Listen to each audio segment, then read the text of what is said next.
دنیا بڑی عجیب ہے اور ہر بار ہمارے حساب سے کام بھی نہیں کرتی. کئی بار ہم کچھ اور چاہتے ہیں لیکن ہمیں کچھ اور ہی ملتا ہے, اور اگر ہم اسے قبول نہ کریں تو کئی بار وہ ہمارے لیے ہماری زندگی کا خاتمہ بھی بن سکتا ہے. ایسا ہی کچھ میری زندگی میں بھی ہوا جب میرے لیے ایسی صورتحال پیدا ہو گئی کہ میں نہ تو آگے بڑھ سکتا تھا اور نہ پیچھے ہٹ سکتا تھا. میرا نام بلال ہے. میں کراچی کی ایک بڑی غریب آبادی سے تعلق رکھتا ہوں. میرے ابو ایک ماہر درزی تھے اور وہ بڑی جان فشانی کے ساتھ محنت کیا کرتے تھے. میں ان کی اکلوتی اولاد تھا. میرے ابو دراصل سیاسی پارٹیوں کی آپسی کشمکش کا شکار ہوئے تھے اور ایک ایسی ہی لڑائی میں میرے ابو کا سارا خاندان ہی ختم ہو گیا تھا. اس وقت میرے ابو کی نئی نئی شادی ہوئی تھی, اسی لیے وہ حیدرآباد سے جان بچا کر کراچی کی اس غریب سی بستی میں آ بسے. انہوں نے یہاں پر ایک چھوٹا سا مکان خرید لیا اور اپنی بیوی کے ساتھ یہیں رہنے لگے. ابو شروع سے ہی درزی کا کام کرتے آئے تھے. میری امی بھی غریب طبقے سے تعلق رکھتی تھی. جب ابو کراچی میں آئے تو اس وقت ابو کی شادی کو تقریباً 6 ماہ ہی ہوئے تھے. میری امی ابو کو اولاد کی بڑی آرزو تھی, کیونکہ ایک لحاظ سے ابو کا تو پورا خاندان ہی سیاسی دہشت گردی کا شکار ہو گیا تھا. اس لیے ابو اب چاہتے تھے کہ وہ اپنے خاندان کو دوبارہ سے شروع کریں, لیکن ابو یہ نہیں جانتے تھے کہ اس کا وقت ابھی نہیں آیا ہے اور انہیں اس سے پہلے یہ ایک بڑی آزمائش سے گزرنا پڑے گا. جب میری امی امید سے ہوئی تو ابو بہت ہی زیادہ خوش تھے. ابو کی محنت کی وجہ سے ابو کا کام بھی کافی اچھا چل رہا تھا.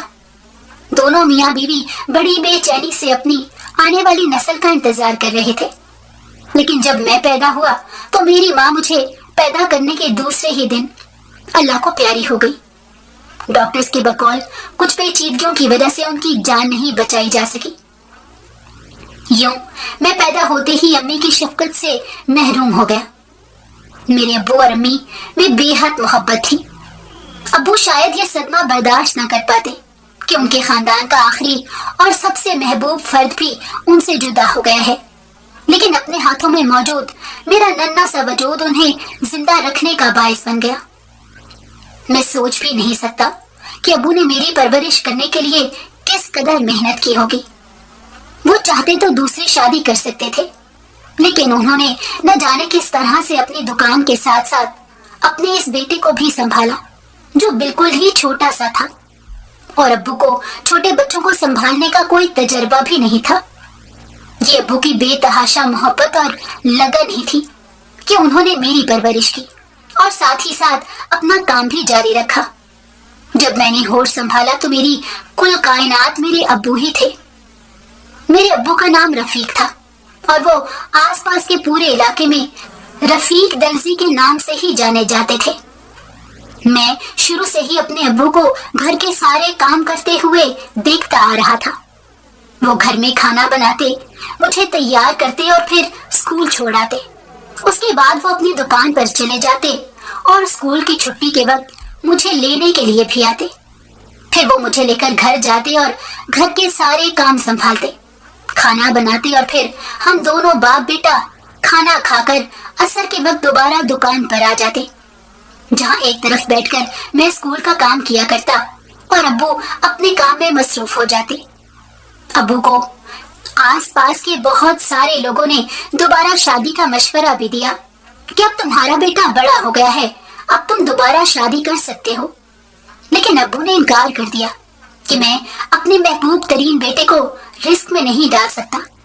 نہ جانے آنے والی عورت میرے بیٹے کو بیٹا بھی تسلیم کر پائے یا نہیں, اور وہ مجھے بھی اس سے دور کرنے کی کوشش کرے. میں اپنے بیٹے کو اس طرح کی صورتحال میں کبھی نہیں دیکھ سکوں گا. ابو نے اپنی ساری امنگوں اور آرزوؤں کو ختم کر کے سارے کا سارا فوکس مجھ پر کر رکھا تھا. میں بھی ابو سے بے حد مانوس تھا. آہستہ آہستہ میں بڑا ہوتا گیا اور ابو کے ساتھ دکان میں ہاتھ بٹانے لگا.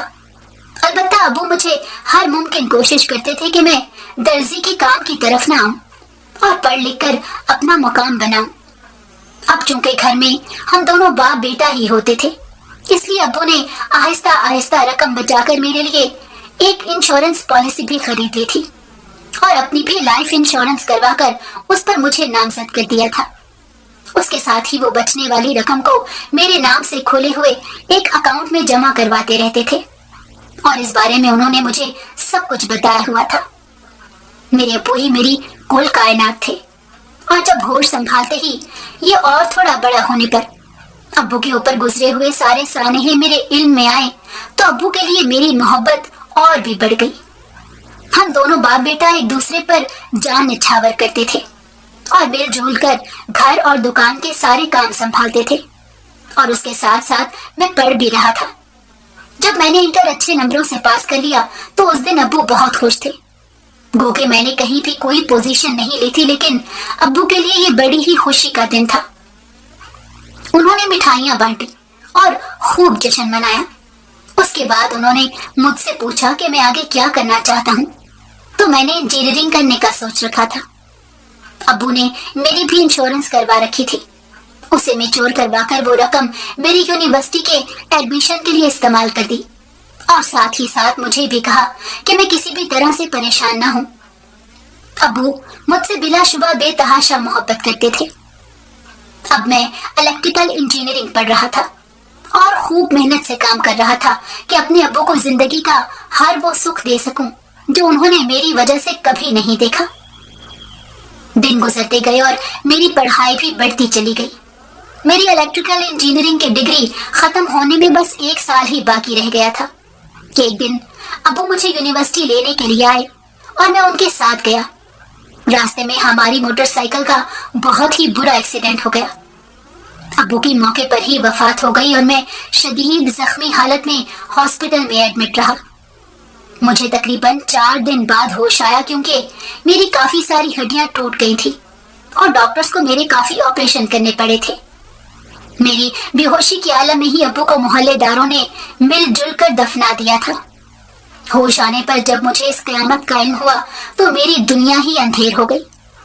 اس موقع پر ہمارے ہمسائے چاچا عبدالشکور نے میری بڑی ہمت بندھائی۔ وہ روز ہی ہاسپٹل میرے پاس آ جایا کرتے تھے۔ خود غرضی اور نفسا نفسی کے اس دور میں چچا عبدالشکور کی اس محبت کو میں کبھی بھی فراموش نہیں کر سکتا۔ یہ الگ بات ہے کہ جذباتی طور پر میں اندر سے پوری طرح سے ٹوٹ چکا تھا۔ میرا وہ باپ جس نے میرے لیے اتنی قربانیاں دی تھی، وہ میری طرف سے کوئی سکھ بھی نہیں دیکھ سکا اور یوں ہی اس دنیا سے رخصت ہو گیا۔ یہ سوچ ہی مجھے اندر سے مار دیتی تھی۔ البتہ چچا عبدالشکور نے میری بڑی ہمت بندھائی۔ وہ کہا کرتے تھے کہ تم نے پڑھ کر اپنے باپ کا خواب پورا کرنا ہے اور اس قابل ہونا ہے کہ تم مرنے کے بعد بھی اس کے لیے ایک اچھا اثاثہ اور صدقہ جاریہ بن سکو۔ مرنے والوں کو کوئی بھی واپس نہیں لا سکتا، اس لیے تمہیں ہمت کرنی ہوگی اور اپنی زندگی دوبارہ شروع کرنی ہوگی۔ اب تک میرا علاج سرکاری ہاسپٹل میں ہی ہو رہا تھا۔ ایکسیڈنٹ کیس ہونے کی وجہ سے میری خاصی دیکھ بھال کی جا رہی تھی۔ البتہ کراچی جیسے شہر میں اس ایکسیڈنٹ کے ملزم کو تلاش کرنا بہت مشکل تھا۔ وہ ایک ٹرک ڈرائیور تھا جو ہم باپ بیٹے کی پوری دنیا کو روند کر فرار ہو گیا تھا۔ میں 6 مہینے بعد سنبھلا اور چلنے پھرنے کے قابل ہوا۔ ابھی بھی میں ایک لاٹھی کے سہارے ہی چلا کرتا تھا کیونکہ میرے زخم ابھی پوری طرح مندمل نہیں ہوئے تھے۔ پھر بھی میں نے اپنے آخری سال کی پڑھائی دوبارہ سے شروع کر لی۔ یونیورسٹی نے بھی میرے ایکسیڈنٹ کی وجہ سے میرے ساتھ بہت تعاون کیا۔ اب ابو کی چھوڑی ہوئی جمع پونجی ہی میرے کام آ رہی تھی۔ ساتھ ہی ساتھ میں نے ابو کی چھوڑی ہوئی دکان کو بھی سنبھالنے کی کوشش کی، لیکن چونکہ میں درزی کا کام نہیں جانتا تھا اور ابو نے مجھے کبھی سیکھنے بھی نہیں دیا تھا، اس لیے میں اس کام سے ناواقف تھا۔ میں نے ایک کاریگر بھی رکھا لیکن وہ کاریگر زیادہ عرصے تک ٹک نہیں سکا۔ ظاہر سی بات ہے میں اس کاروبار کو پوری طرح نہیں سمجھتا تھا، اس لیے یونیورسٹی کی ڈگری ختم ہونے کے 6 مہینے بعد ہی وہ دکان مکمل طور پر مجھے ختم کرنا پڑی اور اس دکان کو بیچ کر جو رقم ہاتھ میں آئی وہ میں نے اپنے اکاؤنٹ میں جمع کروا دی۔ اب میں سرگرمی سے کسی جاب کی تلاش کر رہا تھا تاکہ میں ایک اعلیٰ مقام حاصل کروں اور اپنے ابو کا خواب پورا کر سکوں۔ پورے محلے میں ہی سب کو مجھ سے بہت ہمدردی تھی۔ मकान गोके मेरा अपना था और छोटा सा था, लेकिन मुझे कम से कम कहीं पर किरायों पर जलील नहीं होना पड़ा था। न जाने क्या बात थी कि मुझे जॉब ही नहीं मिल रही थी। आखिर मुझे एक जॉब पेशावर के इलाके में मिली तो वो मैंने फौरन कबूल कर ली। इससे पहले मैं कभी कराची से बाहर नहीं गया था, बल्कि कराची का भी बहुत थोड़ा ही हिस्सा मैंने देख रखा था। अलबत्ता अब दुनिया तो देखनी ही थी। मैं अक्सर सोचा करता था कि काश अब्बू जिंदा होते और वो मुझे यूं आगे बढ़ता हुआ देख सकते। डिग्री खत्म होने के तकरीबन 1 साल बाद मुझे जॉब मिली थी, इसलिए मैंने उसे इनकार नहीं किया था। यूं मैंने आरजी तौर पर अपने मकान को ताला लगाया और मोहल्ले वालों से रुखसत लेकर मैं पेशावर आ गया। ये सारा ही माहौल मेरे लिए बेहद अनजान था। अगर मैं पंजाब में होता तो शायद वहां का माहौल मेरे लिए किसी हद तक मानूस होता, लेकिन पेशावर का माहौल मेरे ख्वाबो ख्याल से भी मुख्तलिफ था। माहौल के साथ साथ इस प्राइवेट कंपनी के अपने तौर तरीके भी ठीक नहीं थे और मैं जॉब करते हुए यहाँ पर हर लिहाज से बेहद तंग था। मेरे लिए मसला ये था कि मुझे किसी न किसी तरह से अपनी अमली जिंदगी का आगाज तो करना ही था, इसलिए मैं बड़ी बर्दाश्त का मुजाहिरा करते हुए वो जॉब जारी रखे हुए था। बचपन से ही अपने घर का माहौल देखते हुए मुझे फजूल खर्ची की आदत नहीं थी। उसके बावजूद कि अब्बू की लाइफ इंश्योरेंस की मद में मुझे 20 लाख की रकम मिली थी और अब्बू की दुकान की फरोख्त से हासिल होने वाली रकम भी मेरे पास थी, मुझे बहुत ही कम इस रकम को इस्तेमाल करने की नौबत आई थी। पहले 6 महीने तो जैसे तैसे उस कंपनी में गुजर ही गए, लेकिन अब कंपनी की तरफ से हम सब की तनख्वाहें लेट होने लगी थी। 2 माह बाद 1 माह की तनख्वाह मिल रही थी और कंपनी के तमाम मुलाजमीन ही उससे बेहद तंग थे। मुझे भी मजबूरन मेरे पास जमाशुदा रकम का इस्तेमाल करना पड़ रहा था, जो मैंने सेटल होने के बाद अपनी शादी और आगे बढ़ने और मुल्क से बाहर जॉब करने की मकसद से रखी हुई थी। अब मैं इस कंपनी के रवैये से तंग आ चुका था। 1.5 साल में पहले 6 महीने ही मुझे ठीक से तनख्वाह मिली थी और उसके बाद से मेरी कई महीनों की तनख्वाहें कंपनी के पास पेंडिंग थी। हर महीने ही थोड़ी बहुत रकम थमाकर अगले महीने का कह दिया जाता था और प्रोजेक्ट्स ना होने का रोना रोया जाता था। मैं अब दूसरी कंपनियों में जॉब तलाश कर रहा था, क्योंकि जमा पूंजी जितनी भी एहतियात से इस्तेमाल की जाए वो कम ही होती रहती है। दूसरा, पेशावर में मैं किराए की जगह पर रहने के लिए मजबूर था, क्योंकि मैं जानता था कि ये मेरा मुस्तकिल ठिकाना कभी नहीं बन सकता। किराए के खर्चे के साथ साथ खाने पीने का खर्च भी मुझे पड़ता था और आने जाने का खर्च भी। मिल मिलाकर हर महीने मेरी जमाशुदा रकम से एक खासी रकम कम हो जाती थी। अब मैं इस कंपनी से जान छुड़ाना चाहता था। तभी मुझे लाहौर में एक जॉब की ऑफर हुई तो मैं लाहौर आ गया। यहाँ का माहौल गोके कराची के माहौल से काफी मुख्तलिफ था, लेकिन फिर भी पेशावर के निस्बत यहाँ पर एडजस्ट होना मेरे लिए काफी आसान रहा। अलबत्ता ये कंपनी भी पिछली कंपनी की तरह ही निकली। मुख्तलिफ प्रोजेक्ट्स पर काम करवाने के बाद मेरे पास अब अच्छा खासा एक्सपीरियंस आ चुका था। जब तकरीबन 1 साल इस दूसरी कंपनी में गुजारने के बाद फिर से तनख्वाहें लेट होने लगी तो मैं सर पकड़ कर बैठ गया। आखिर ये सिलसिला कब तक चल सकता था? मेरे पास मेरी जमाशुदा रकम से आधी रकम अब तक खर्च हो चुकी थी और मैं इस पर अपने आप को बहुत कोसा करता था। वैसे भी जिसके सर पर कोई रहनुमाई करने वाला ना हो, उसके पास भले कारून का खजाना ही क्यों ना हो, वो भी एक दिन खत्म हो जाता है। मैं पेशावर और लाहौर दोनों जगह पर एक परदेसी था और परदेसियों के साथ बहुत ही कम लोग मुखसस हुआ करते हैं। जब इस कंपनी में भी तनख्वाहें लेट होने लगी तो बार बार तनख्वाहों के मुतालबे पर मेरा कंपनी डायरेक्टर के साथ झगड़ा हो गया। वो झगड़ा इतना बढ़ा कि मेरे पास इस जॉब को छोड़ने के सिवा और कोई चारा नहीं था। मैंने वो जॉब छोड़ दी और लाहौर में रहते हुए ही कोई और जॉब ढूंढने लगा। इस बार किस्मत मेरा साथ नहीं दे रही थी और मुझे कहीं पर भी कोई जॉब नहीं मिल रही थी, हालांकि मेरे पास अच्छा खासा तजर्बा भी था। मैं सारी सूरत हाल से बेहद दिल बर्दाश्ता हो रहा था, क्योंकि अब जॉब ना होने की वजह से मेरी जमा पूंजी एक बार फिर से इस्तेमाल होने लगी थी। जब 6 महीने तक मुझे कोई जॉब नहीं मिली तो मैंने अपना सब कुछ समेटा और वापस कराची आ गया। मैं पहले भी बीच बीच में कराची का चक्कर लगाता रहता था ताकि कराची के मोहल्लेदारों से मेरा ताल्लुक बना रहे। मेरे वापस आने पर चचा अब्दुल शकूर फिर मेरे पास आए और वो भी सारी सूरत हाल पर अफसोस ही करते रहे। अब मैं कराची में एक बार फिर से किस्मत आजमाई के लिए निकल खड़ा हुआ था, लेकिन मुझे कोई काम ही नहीं मिल रहा था। अब अपने मकान में रहने की वजह से कम से कम किराए का झंझट तो नहीं था, लेकिन फिर भी कुछ न कुछ रकम तो रोज ही खर्च हो जाती थी। कराची में जॉब ढूंढते हुए या अपने काम के मौके तलाश करते हुए मुझे 1 साल गुजर गया और अब मेरी हिम्मत टूटने लगी थी। मैंने मार्केट में थोड़ी बहुत रिसर्च करने के बाद इलेक्ट्रिकल इंजीनियरिंग का ही अपना एक काम शुरू कर लिया, लेकिन मैं नहीं जानता था कि उसके नताइज मेरे लिए बहुत बुरे होने वाले हैं। उससे पहले मैं मुख्तलिफ कंपनियों में जॉब ही करता रहा था और अपना काम करने का ये मेरा पहला तजर्बा था। दूसरा, मार्केट में जब कोई नया काम करने वाला आ जाए तो पुराने लोग उसकी राह हर तरह से खोटी करने की कोशिश करते हैं। यही कुछ भी मेरे साथ हो रहा था। कराची जैसे शहर के अय्यार और चालाक कारोबारी लोग मेरी राह की रुकावट बन रहे थे और मेरे पास ऑर्डर्स ना होने के बराबर थे।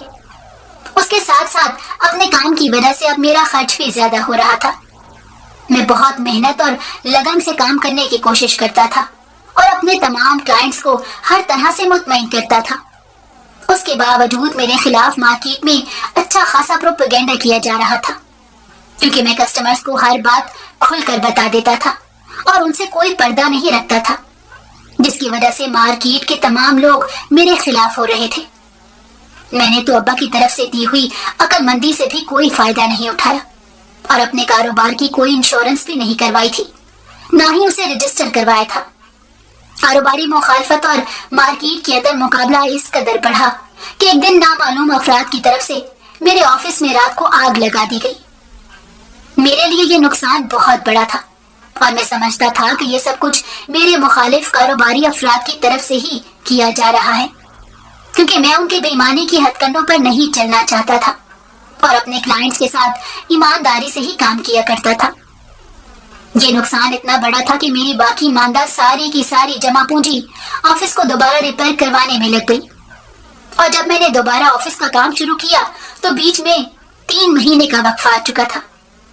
इस वजह से मेरे पास जो थोड़े बहुत क्लाइंट्स थे वो भी दूसरे लोगों के पास जा चुके थे। अब मुझे बिल्कुल ही नए सिरे से कोशिश करनी थी।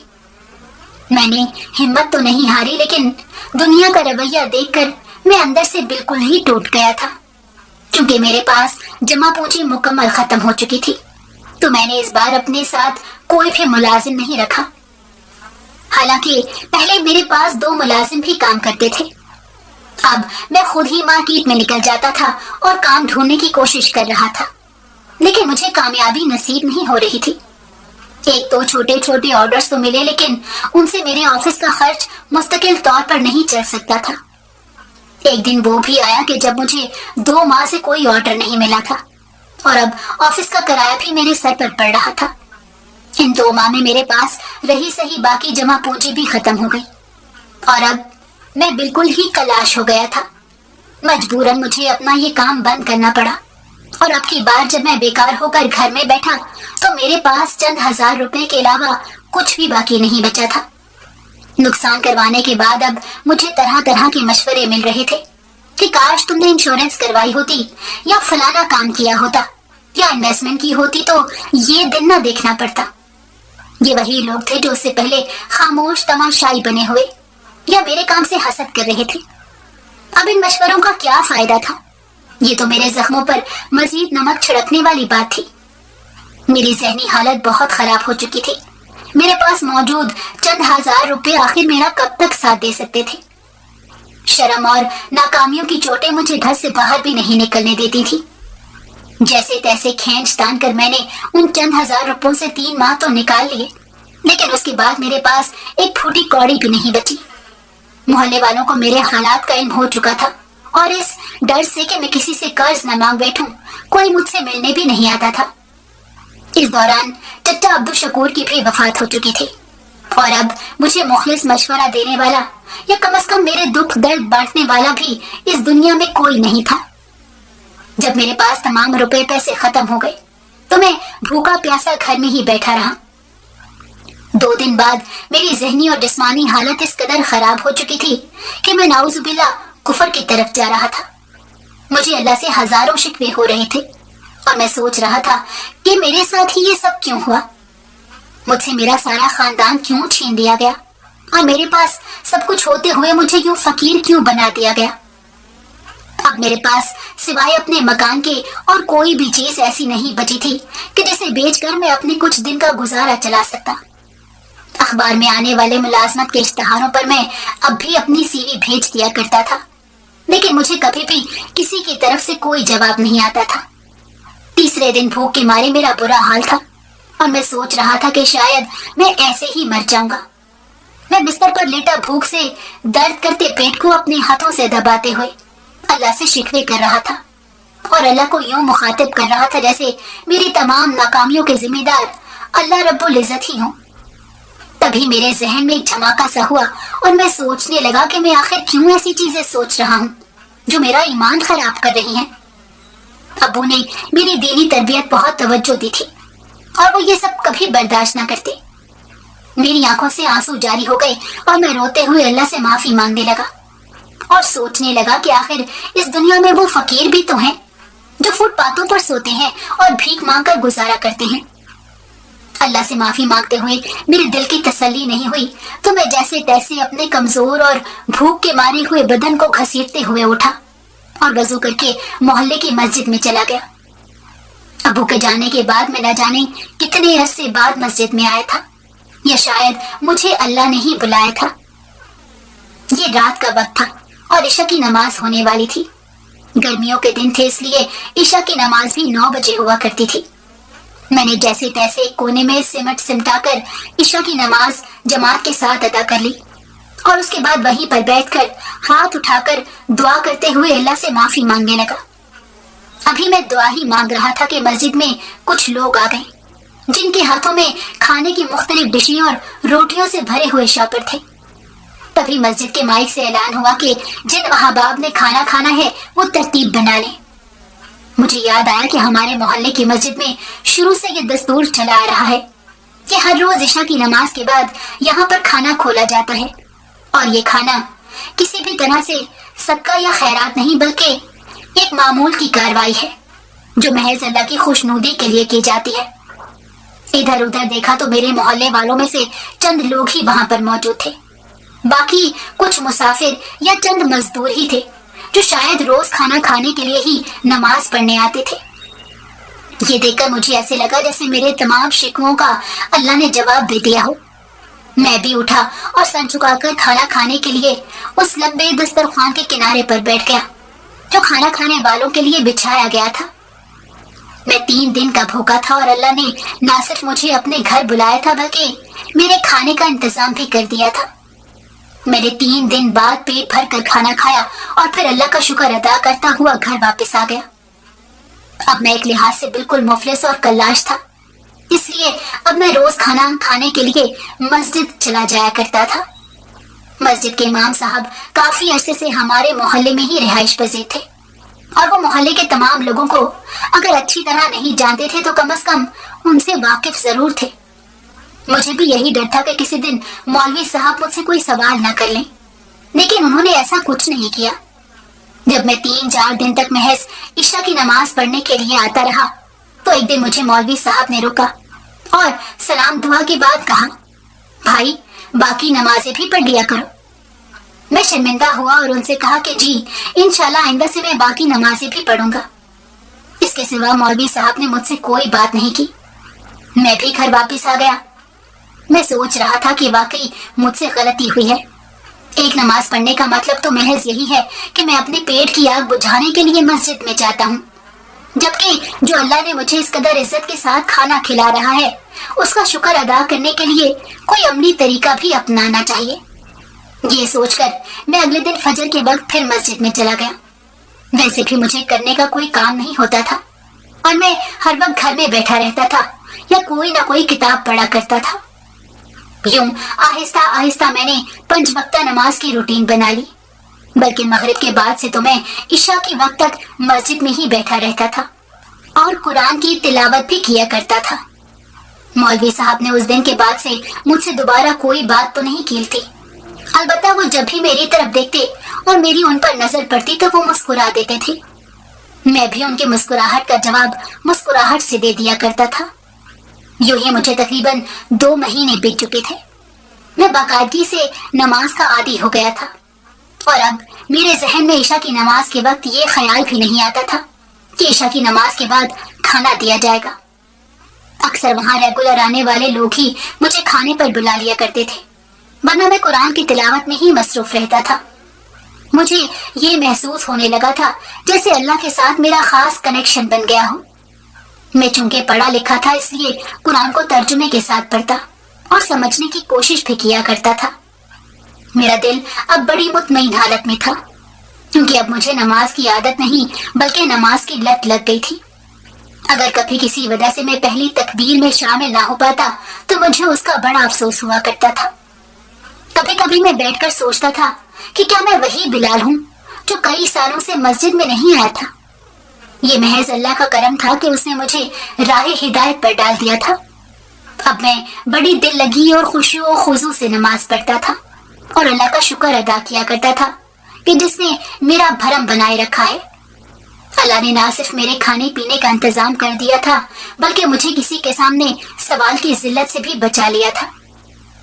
जब 2 महीने यूं ही गुजर गए तो अब मौलवी साहब खाना खाने के बाद मुझे बयान के लिए किताब पढ़ने की जिम्मेदारी भी देने लगे थे और मैं किसी दीनी किताब से कोई ना कोई हदीस पढ़ दिया करता था और यूं मेरा रुझान अहादीस की तरफ भी हो रहा था।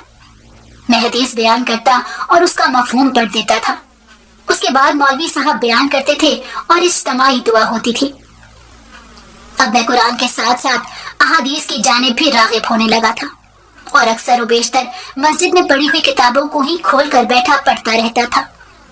पहले तो मैं सिर्फ मगरिब से ईशा के दरमियान ही मस्जिद में रहा करता था, लेकिन अब मेरा ज्यादातर वक्त मस्जिद में ही गुजरता था और मैं घर बहुत कम ही जाता था। वैसे भी मेरी मुफलिसी और नाकामी के किस्से पूरे मोहल्ले को मालूम थे, इसलिए मेरे पास किसी का भी आना जाना बेहद कम हो गया था, बल्कि ना होने के बराबर ही था।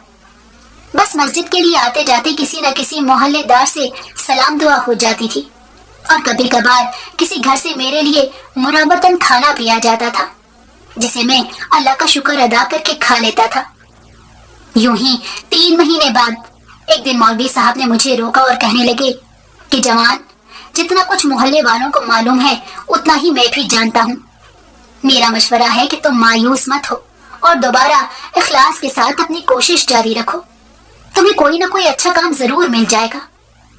मैं मौलवी साहब की इस बात से बेहद मुतासिर हुआ। उन्होंने बगैर कोई बात किए मुझे हिम्मत और उम्मीद देने की कोशिश की थी। उनकी बात में छुपा हुआ पैगाम मैं भी समझ गया था, इसलिए अगले दिन से ही मैंने अपनी नमाजों की रूटीन को बरकरार रखते हुए दोबारा एक नई उम्मीद और लगन के साथ मुख्तलिफ कंपनियों में अप्लाई करना शुरू कर दिया। अब मुझे इस चीज का ख्याल नहीं होता था कि मुझे कोई जॉब मिलेगी या नहीं। मैं बस अल्लाह पर तवक्कुल करते हुए अप्लाई कर दिया करता था और सोचता था कि मुझे मेरा अल्लाह जरूर नवाजेगा। यूं ही मुझे मुख्तलिफ जगहों पर अप्लाई करते हुए जब तकरीबन 1.5 महीना हो गया तो एक बार फिर से मेरे आसार पर मायूसी छाने लगी। मौलवी साहब भी मेरे सुस्त हरकत और उतरे हुए चेहरे से सब कुछ समझ गए थे, लेकिन उन्होंने अभी तक मुझसे कोई बात नहीं की थी। आखिर 6 महीने उन्होंने बयान के बाद मुझे उठने से रोक दिया और कहने लगे कि मुझे तुमसे कोई बात करनी है। मैं भी मुरव्वत में रुक गया। जब सब लोग चले गए और मस्जिद खाली हो गई तो मौलवी साहब मेरी तरफ मुतवज्जो हुए। उनकी उम्र भी मेरे वालिद के बराबर ही थी और उनके रुतबे की वजह से सभी उनका बहुत एहतराम किया करते थे। वो मुझसे कहने लगे कि देखो, नबी करीम सल्लल्लाहु अलैहि वसल्लम की एक हदीस है कि उनके पास एक मुफलिस शख्स आया और अपनी गुर्बत की शिकायत की, तो नबी करीम सल्लल्लाहु अलैहि वसल्लम ने उसे निकाह करने का हुक्म दिया और फरमाया कि उससे तुम्हारे हालात ठीक हो जाएंगे तो तुम शादी क्यों नहीं कर लेते। मुझे मौलवी साहब की मासूमियत पर बहुत प्यार आया। मैंने उनसे कहा कि मौलाना साहब, आप तो सब कुछ जानते हैं कि मेरे हालात कैसे हैं। भला इन हालात में कि जब मैं एक वक्त का खाना भी अफोर्ड नहीं कर सकता, शादी कैसे कर सकता हूँ। मेरे पास तो रोजगार का कोई वसीला भी नहीं है।